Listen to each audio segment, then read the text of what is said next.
I would like to welcome Dr. P. Ravi, Director General of Police, former, and Director Dr. Ram Prabhakar, Nephrology Director, and Director of Flash Surgery, Dr.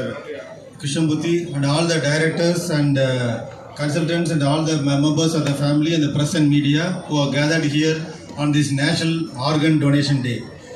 தேசிய உடல் உறுப்பு தானம் தினம். அதாவது இந்த தினத்தில் வந்து அவேர்னஸ் கிரியேட் பண்ணுறதுக்காக இந்த தினத்தை வந்து நம்ம கொண்டாடுறாங்க. இந்த தினத்தில் வந்து நம்ம வந்து என்னென்ன உறுப்பு எப்படி தானம் பண்ண முடியுங்கிறத அந்த ஸ்பெஷலிஸ்ட் உங்களுக்கு எக்ஸ்பிளைன் பண்ணுவாங்க. ஃபஸ்ட்டு 1971 சிஎம்சி வெள்ளூரில் ஃபஸ்ட்டு கிட்னி டிரான்ஸ்பிளான்ட் நடந்தது. அதுக்கப்புறம் அப்போ வந்து லைவ் டிரான்ஸ்பிளான்ட் அதுக்கப்புறம் நடந்தது வந்து 1994 ஃபஸ்ட்டு ஹார்ட் டிரான்ஸ்பிளான்ட். கிட்டத்தட்ட ஒரு 30 வருஷம் ஆகிடுச்சு. இப்போ இதில் என்னெல்லாம் வளர்ச்சி இருக்குது. நம்ம தமிழ்நாடு கவர்மெண்ட்டில் வந்து ஆல் இண்டியா லெவலில் பார்த்தீங்கன்னா 8000 டிரான்ஸ்பிளான்ட் தமிழ்நாட்டில் தான் நடந்திருக்கு. இந்தியாவிலே ஃபஸ்ட்டு நம்ம தான் இருக்கோம். அதனால் அவேர்னஸ் நம்ம எல்லாருமே கைத்தட்ட வேண்டிய நேரம் அது. ஹோல் இந்தியா லெவலில் டிரான்ஸ்பிளான்ட் நோட்டோன்னு இருக்குது, நேஷ்னல் ஆர்கன் டிரான்ஸ்பிளான்டேஷன். அதில் வந்து நம்ம தான் ஃபஸ்ட்டு இருக்கும். அதனால் ஒரு முன்னோடியான ஒரு தமிழகம் நமக்கு இயங்கிட்டு இருக்கு. இதை வந்து மக்களுக்கு எல்லாருக்கும் போய் சேரணும். இந்த நேஷ்னல் ஆர்கன் டொனேஷன் டேல பிளட்ஜ் பண்ணணும். நம்ம உயிர் விட்டு பிரியும் போது நம்மளுடைய உடல் உறுப்புகளை தானம் பண்ணுறதுக்கு நமக்கு ஒரு கன்சர்ன் கொடுக்கணும். அதை வந்து நம்ம Respected Chief Guest, members of donors, honorable donors family, my esteemed colleagues, ladies and gentlemen. நான் ரொம்ப ஃபார்மலாக ஆரம்பித்தாலும் ஐ தாட் இந்த டேயில் வந்து இந்த மெயின் பர்பஸ் வந்து to create awareness about organ donation. So முடிஞ்ச அளவுக்கு தமிழில் பேச முயற்சி பண்ணுறேன். முதல்ல நமக்கு என்ன தெரியணும்னா ஏன் இந்த நாள் வந்தது அப்படிங்கிறது தெரியும். இந்த நாள் வந்து உடல் உறுப்புகள் தேவை வந்து ரொம்ப அதிகமாகிட்டே இருக்குது. என் ஸ்டேஜ் ஆர்கன் ஃபெயிலியர்னு சொல்கிறாங்க. ஹார்ட், கிட்னி, லங், லிவர், இந்த மாதிரி என் ஸ்டேஜ் ஆர்கன்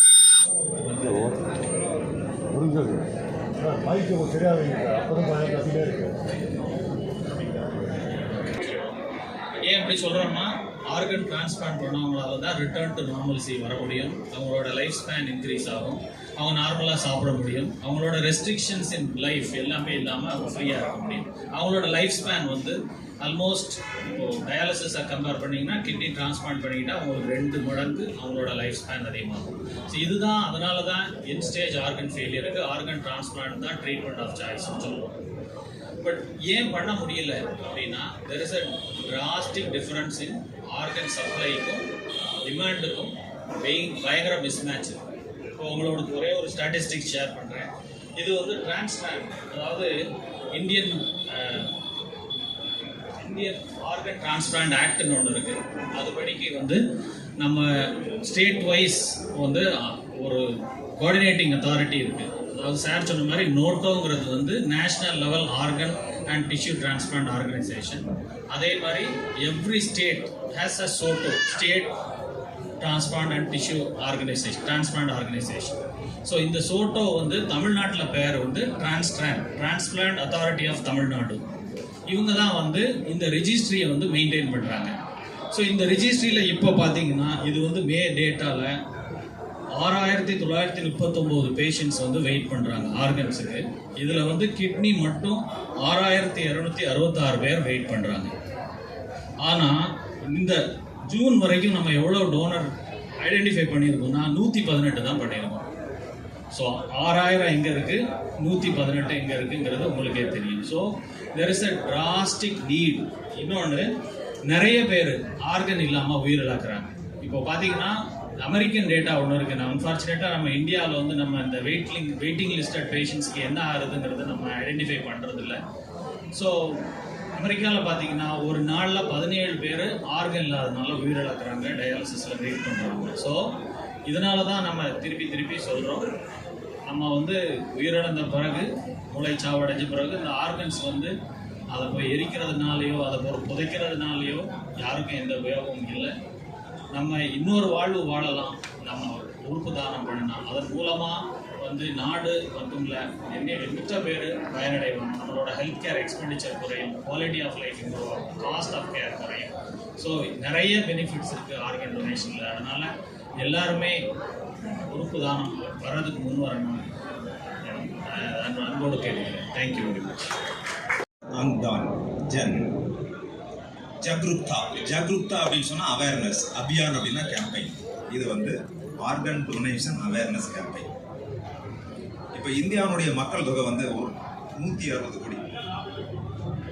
இதுல எவ்வளவு நம்ம வந்து ஆர்கன் டொனேஷன் கொடுக்குறாங்கன்னா 0.01%, 1,60,60,000 பேர் தான். போன வருஷம் மட்டும் 46,000 டிரான்ஸ்பிளான்டேஷன் சர்ஜரி தான் இந்தியாவில் நடந்திருக்கு. டாக்டர் ராஜேஷ் சிவசாமி சொன்னாங்க தமிழ்நாடு தான் முதன்மையாக இருக்குன்னாங்க. முதன்மையாக இருந்தது. இப்போ வந்து தமிழ்நாடு ஃபர்ஸ்ட் கிடையாது, இப்போ தெலுங்கானா தான் ஃபர்ஸ்ட், தமிழ்நாடு செகண்ட். இதுல இன்னொரு விஷயம் கவனிக்கணும். அதிகமாக வந்து இந்த உடல் உறுப்புகள் தானம் யார் கொடுக்குறாங்கன்னு நினைக்கிறீங்க? பெண்கள் தான் கொடுக்குறாங்க. ஆண்களை ஒப்பிடுகையில் அதிகமாக பெண்கள் தான் இந்த உடல் உறுப்புகளை தானம் செய்கிறார்கள். இது மிகவும் பாராட்டுதலுக்குரியது. எல்லா விஷயங்களிலும் பெண்கள் தான் இப்போ வந்து சிறந்த தலைமை பண்புகளாக கொண்டு வந்துட்டு இருக்காங்க. அடுத்து வந்து இதுல டாக்டர் சொன்னாங்க 2 வகை இருக்கு. ஒன்று உயிரோடு இருக்கின்ற பொழுது கொடுக்கிறது, இறந்த பின்ன கடவரிக் அப்படின்னு சொல்லுவாங்க. அப்போ வந்து என்னது, உயிர் போன பிறகு. லிவிங் அப்படின்னா உயிரோடு இருக்கிறப்போ. ஏற்கனவே சொன்ன மாதிரி உயிரோடு இருக்கிறப்ப என்னென்ன கொடுக்க முடியும்? லிவர் கொடுக்கலாம், part of the liver. Pancreas, அந்த ஐலட்ஸ் ஆஃப் லாங்கிரிகான்ஸ் சொல்லுவோம், அந்த லிவரில் ஒரு பகுதி தான் டெல்டா ஏ அந்த செல்ஸ் எல்லாம் இருக்குது. அதுதான் அந்த பேங்க்ரியாஸ். அதுதான் பேங்க்ரியாஸ் வந்து இன்சுலின் செக்ரீட் பண்ணுறது. அந்த பேங்க்ரியாஸை கொடுக்கலாம். குடல்ல ஒரு பகுதியை கொடுக்கலாம், ஸ்கின்ல ஒரு பகுதி கொடுக்கலாம். டாக்டர் வந்து பிளாஸ்டிக் சர்ஜரி, ஸ்கின் வந்து கிராஃப்டிங் பண்ணலாம். இப்படி 72 வகையான உறுப்புகளை வந்து கொடுக்க முடியும் ஒரு மனிதன். லிவிங், கடவரிக், நான் லிவிங், இறந்து போன பிறகு. ஏற்கனவே சொன்னாங்க இல்லையா, பிரெயின் ஸ்டெம் டெட். அந்த சமயத்தில் இதய துடிப்பெல்லாம் இருக்கும், வந்து பிரெயின் டெட் ஆயிருக்கும். அந்த சமயத்தில் கொடுக்கலாம். இது வந்து எல்லாருமே முன் வரணும். இது வந்து ஒரு ரிலிஜியஸோ அல்லது வேற விஷயங்களோ இதில் கிடையாது. எல்லாரும் முன் வந்து தாராளமாக இந்த நம்முடைய உடல் உறுப்புகளை கொடுக்கலாம். டாக்டர்கள் சொன்ன மாதிரி நாம் இறந்து போனாலும் நம்முடைய உறுப்புகள் இன்னொருவருக்கு உயிர் தந்து வாழ்ந்து கொண்டிருக்கும். அதுதான் இதில் மிகவும் முக்கியம். அதே மாதிரி முதலாக 1903 தான் வந்து டிரான்ஸ்பிளான்டேஷனே ஆரம்பிச்சது. ஆஸ்திரியா நாட்டில் ஒரு ஆப்தல்மாலஜிஸ்ட் வந்து இந்த கார்னியல் டிரான்ஸ்பிளான்டேஷன் பண்ணார் 1903. அதே போல தமிழ்நாடு தான் எல்லாம் தெரியுமா முன்னணியில் இருக்கு இல்லையா. 1948 டாக்டர் லி முத்தையா அப்படிங்கிறவர் தான் முதலாக சென்னையில் கார்னியல் டிரான்ஸ்பிளான்டேஷன் பண்ணினார். அதுக்கு பின்னாடி தான் டாக்டர் சொன்ன மாதிரி 1970 சிஎம்சி வெள்ளூரில் வந்து பண்ணினாங்க கிட்னி டிரான்ஸ்பிளான்ட். இந்த ஆக்ட் வந்து 1994 கொண்டு வந்தாங்க. இப்போ சொல்ற அந்த டிரான்ஸ்பிளான்ட் ஆக்ட் 1994 கொண்டு வந்த பின்னாடி 1998 பாரத் பூஷன் அப்படின்னு சொல்லி ஒரு கார்பரேட்ல இருக்கிற ஒரு வைஸ் பிரசிடென்ட் வந்து அப்போலோ ஹாஸ்பிட்டல் டெல்லியில லிவர் டிரான்ஸ்பிளான்ட் பண்ணாங்க. அதான் ஃபர்ஸ்ட் புரோட்டோகாலைஸ்ட் ஆர்கன் டிரான்ஸ்பிளான்டேஷன் இந்தியா 1998. இப்படி தொடர்ச்சியா வந்துட்டே இருக்கு. இப்போ நான் பேசி முடிக்கிறதுக்குள்ள 8 நிமிஷத்துக்கு ஒரு தடவை ஒருத்தருக்கு ஆர்கன் டிரான்ஸ்பிளான்டேஷன் தேவைப்படுது. இதுதான் டிமாண்ட். டாக்டர் சொன்னாங்க இல்லையா, டிமாண்ட் அண்ட் சப்ளை. டிமாண்ட் அதிகமாயிட்டே இருக்கு, சப்ளை கிடையாது. அதனால ஒவ்வொருவரும் இந்த உறுப்புகளை இருக்கின்ற பொழுதும் இறந்த பொழுதும் தானம் செய்ய வேண்டும். அப்படி தானம் செய்யறதுனா என்ன பண்ண முடியும்? ஒருத்தர் உயிரோடு இருக்கிறப்ப நான் தானம் கொடுக்குறேன்னு முதல்ல எழுதி கொடுக்கணும். இல்லைன்னா இறந்து போன பின்பு அவர்களுடைய உறவினர்களுடைய ஒப்புதல் வேண்டும். இந்த 2 விஷயம் இருந்தால் போதும், நாம் வந்து எல்லா உயிர்களையும் காப்பாற்ற முடியும்.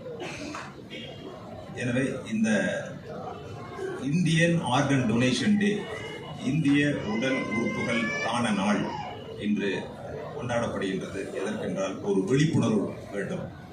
அந்த விழிப்புணர்வை ஏற்படுத்துவதற்காக இந்த சிம்ஸ் ஹாஸ்பிட்டல் இதை நடத்துகின்றது. உண்மையிலேயே நாம் இந்த மருத்துவமனைக்கு மற்றும் இந்த மருத்துவமனையை நிர்வகிக்கின்ற ரவி அவர்களுக்கும் வைஸ் பிரசிடென்ட் மற்றும் அனைத்து மருத்துவர்களுக்கும் ஊழியர்களுக்கும் நன்றி சொல்ல வேண்டும்.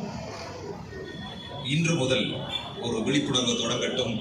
அனைத்து மக்களும் தங்களுடைய உறுப்புகளை தானமாக கொடுக்க தயாராகட்டும். வாய்ப்பிற்கு நன்றி, வணக்கம்.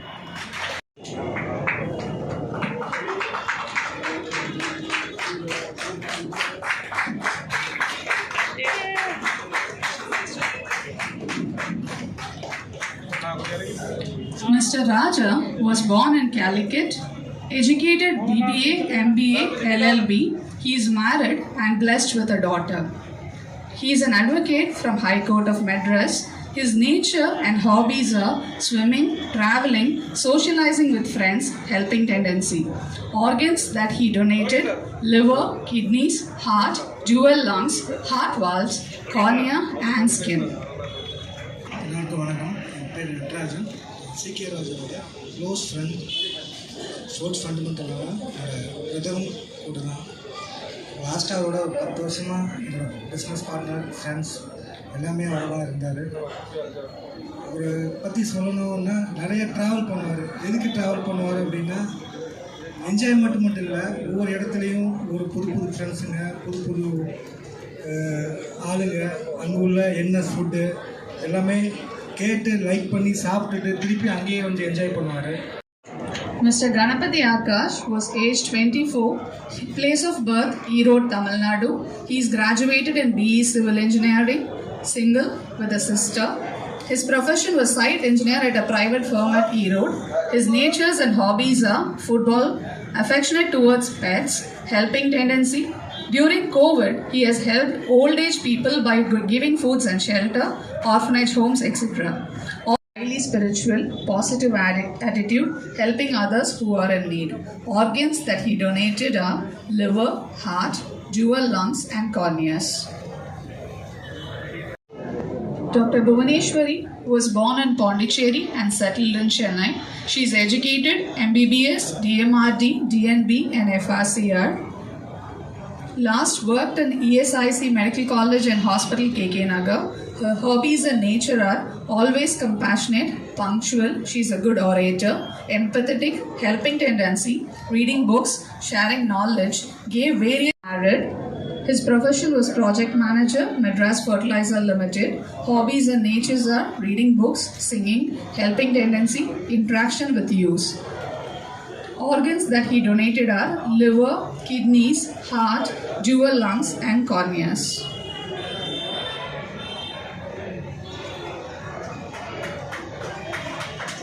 The family has travelled all the way from Qatar for creating awareness among the public. Thank you, ma'am. Executive Wells Fargo Private Limited. His hobbies are travelling. Organs that he donated are kidneys, heart, dual lungs, heart valves and cornea. And a daughter. He was a security manager, AR Steels Private Limited. His hobbies and nature are watching and playing cricket, jovial to everyone and helping tendency. Organs that he donated are liver, heart, dual lungs, heart valves, cornea and skin.